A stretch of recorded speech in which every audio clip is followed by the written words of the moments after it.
What's happening? Of course, you know it's your boy B-High Radio shouting as always. I got my podcast partner off in this thing, OG Gangsta Wicked, a.k.a. Big Galaxy of Ghetto Mafia. What's happening? Well, Wick, you know, we are still rolling with this Diddy trial. You know, right now where we are today, I think the defense is about to cross-examine Cassie and get down to the bottom of what's going on. You know, right now, Diddy's facing 5 criminal counts, 1 count of racketeering conspiracy, 2 counts of sex trafficking by force, fraud, or coercion, and 2 counts of transportation to engage in prostitution. Combs has vociferously denied the allegations against him, man. Based off of what you've been hearing, seeing via social media, YouTube, and all across the board, where are you at with this case right now, man? Well, you know, I told you my opinion, you know, me personally, what I think, if I just cut through everything, I think that there were 2 people that were out here doing, you know what I'm saying, a lot of, you know, grimy stuff. Yeah. And I think that actually, you know, that they probably have done stuff that's a lot worse. But they would incriminate each other by even going all the way down that rabbit hole. So what I have, you know, what I do know about the streets is this. A lot of times once there's 2 people and they you know, they come together and hatch a plan to do something, whether it be selling drugs, whether it be robbing the local convenience store, whether it be whatever it is. They get in cahoots. Once it all hits the fan, everybody go to covering, you know what I'm saying, their own head. Everybody goes to pointing the finger at the other person without saying too much, that so that, you know, everybody gets set down the road. Because the game is to, you know, say, it's that person that did this right here, but without implicating yourself in a lot of stuff. So that's why I say, you know, a lot of stuff that that I think that they really did is not going to come out. Now, I told you that, you know what I'm saying, that with the racketeering charge, I'm still kind of waiting to hear that, because in racketeering is a organized crime, a organization that is doing something illegal in cahoots for a profit. Yeah. For money, which I haven't seen that yet. I don't know if that's going to eventually come out. Yeah. But as of right now, and that's one of the biggest charges, racketeering. We did something as an organization that we profited from, and that's normally monetarily. Yeah. I'm not seeing that. It looks like to me Puffy was paying prostitutes and paying for he was losing money. Yeah. Not making money off of this whole thing. A pimp makes money. Yeah. You understand what I'm saying? A madam makes money. Yeah. You know what I'm saying? Hey, I'm sending a girl over, send your credit card, you pay for this, you pay for play. So I'm still waiting on that particular part to come out for the racketeer. Where's the profit that Puffy made, besides him morally, whether he just liked it? That's not monetary profit. Yeah. Okay. With Cassie, you know, it's looking like Beehive that she was in love with him. From what I'm hearing and all accounts. She was in love with a guy. I've seen this play out a lot of different times with different, I've been around some real players in my day, and I've seen this play out. And a lot of times what has happened is, nigga get a little too big for her britches. Nigga be out there lying to these females, telling them they gonna marry them, telling them this, telling them that, selling them dreams, selling them everything. But they might have a harem of females. And a lot of times these women, they take that serious. You playing with these females, they emotional. To you it might be a game. And you go out here and you kicking it one way, and instead of keeping it 100, and this is the kind of stuff that winds up happening. They wind up getting scorned. Hell have no fear like a woman scorned. That's right. And a lot of times, you know, they get scorned about all the lies, about all the plan, you know what I'm saying? And this is what the end result to it. Hey, some of them don't even want money. Some of them want to see you, you know what I'm saying? They want to see you behind bars for the rest of your life. I've seen this play out like that. It ain't even about money to some of them. They just want to see you just, you know, hung on a cross. You know, for everything that they feel like you put them through. Everything that a lot of, you know, females too, when you're in a relationship with them, you know, Puff may not felt like it was a full-blown relationship, but she might have thought it was. And because of that right there, you know, it's time to you know, to pay back. You know, emotionally, physically, and so that's kind of what I'm seeing. You know, what I'm saying, you know, right now, without saying too much, 'cause I don't know the ins and outs of every single thing that went on, but I do know that Puff, you know, seeing and hearing a lot of stuff that he did do behind, it falls in line with you know, satanic behavior. It falls in line with you know, morally, you know, satanic stuff. It does. What kind of rituals and stuff. So you feel like everything it was getting ritualistic in there? Yeah, I do. And we've heard this type of stuff about certain sectors of the music industry, Hollywood, you know what I'm saying, the entertainment period. And a lot of us, we all kind of thought it was just talk. Well, you know, I know they're probably doing some, you know, some drugs and, you know, having some orgies or whatever, but I don't think it don't got down to this. But it's feeling like now, from what I'm hearing, that's exactly what it seems like. It seems like it's much deeper than just, you know, some good old swinging. It's what Puff is trying to paint the whole entire thing as. Hey man, I like to swing.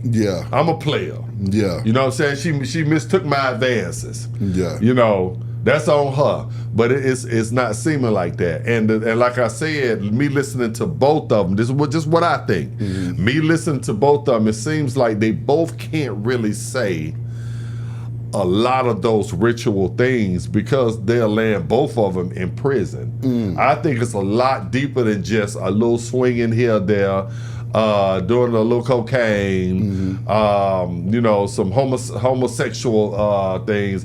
I think it could get real ugly. Another thing also that I think, this is just me. I think that there's a lot of people, a lot of, you know, entertainers, politicians, rappers, a lot of people that are involved and they're holding their nose right now and, you know, crossing their fingers, that Diddy don't just say, you know what? You know what I'm saying? Hey, give me a good deal and I'll let you know everything. You remember Frank Lucas? You remember the American Gangster? Said you can live rich in prison? Or you can live poor on the streets? Denzel thought about it. Said, man, give me that paper. See that? I want to tell about all the politicians that were taking my money, robbing me, all the cops, all the crooked lawyers, the DAs, everything. And I think that's, you know, at the end of the day, I think that, me personally, I think that that's what it's going to come down to. You know, I think they're trying to squeeze Puff to incriminate a lot of different people in these parties and these in this satanic behavior, and so it's just all interesting. You feel like it's gone past freaking? Yeah, I do. At what point did you feel like, you know what, this ain't freaking? Because see, I'm about to meet you where you at. I just want to see what you got to say first. At what point? I mean, when you're talking about, you know, the rumors of pissing in the mouth, you know, all these bodily fluids, STDs, and you know, they're talking about. I'd just be ashamed to even just say it. Diddy got other niggas rubbing stuff on his nipples, and you know, this is stuff that to me seemed like rituals type stuff. You know, maybe I'm wrong. Maybe just good old fashioned freaking that we just didn't do No, our era. it's not good old fashioned freaking. See, that's That's what I'm saying. That's what he thinks. But that's what I'm saying. That's what the problem is. Correct. Folks that got away from old fashioned freaking. Right. All this new stuff, that's just super freaking. But you know what? From what I'm hearing and from a lot of the old players I talk to, a lot of this secret society stuff has been going on. It is old satanic freaking. See, you're leaving out the satanic part. See there. You see what I'm saying? Well, you're saying old freaking. Can I just go back to some Adam and Eve? Old satanic freaking is different than old freaking. Those are two different categories. Those are two different categories. You leaving out the satanic part of it. But see, why I got to be satanic with? Old freaking and old satanic freaking, they are two different things. And a lot of, you know what I'm saying, a lot of guys, like I said on the last show, there were college parties where frat parties. Yeah. I'm sure you weren't involved in these type of this type of behavior. But you do know it existed where they was in the frat houses. There was alcohol involved. There was drugs involved. Maybe a girl got raped upstairs. Yeah. Maybe niggas was in and out of rooms. Yeah. You know what I'm saying? Switch. You know what I'm saying? So we're not gonna say that like this. Spike Lee did a movie on it. We're not gonna say that like this doesn't happen. Yeah. The difference is the old fashioned just freaking, and then sometimes that land people in jail. Yeah. You know what I'm saying? But then there's a satanic cult type, so it then went spiritual. Worshiping, sacrifice type of freaking that goes on with this whole thing. And I think that's where a lot of that, I think that happened, but everybody involved, everybody kind of crossing their fingers saying, well, yeah, we're gonna talk about everything else, but we all got a pat. We cannot talk about that part. Yeah. You understand what I'm saying? We can't talk about, if we're drinking blood or some old shit. We can't talk about all that type stuff. Yeah. You see what I'm saying? Let's just try to keep it to this and every man cover their ass and see how it play out. Yeah. You get 10 years, 15 years, 20 years, that's on you. Yeah. But we can't give up the cult. You know what I'm saying? I think, and maybe I'm wrong, but I think it's cultish. I think it's definitely crazy as hell. I was thinking to myself, what happened to just old-fashioned loving? What happened to just a man and a woman getting together and making love? Why do we got to have a circus in the bedroom just to be creative? Or where we at with this in this world? Right. You see what I'm saying? Right. So I'm not mad at anybody, but I'm getting, the longer I live and the more and more I look at stuff, it's like, hey man, if you just keep it simple, you'll last a lot longer and it'll be a lot more peaceful. Right. Okay? Right. When you start adding all these extra elements into what's going on, man, you open up Pandora's box. Correct. And you don't know what the hell's gonna come out of that. Right. Rick James had a song called Super Freak. Right. Right. They live in that. Houdini Freaks come out at night. The Freaks come out at night, but I didn't know that they meant it. Yeah. You see what I'm saying? It's one thing to sing, it's another thing to mean it. See, that's the thing.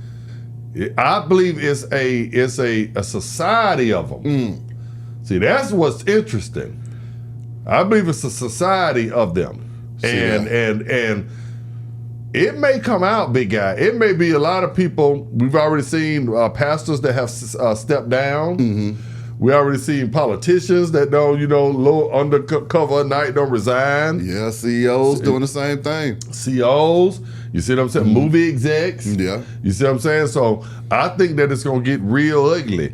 And the longer Puff is in there and everybody's kind of being silent and pointing the finger at him. Yeah. Riding with everything that Cassie is saying.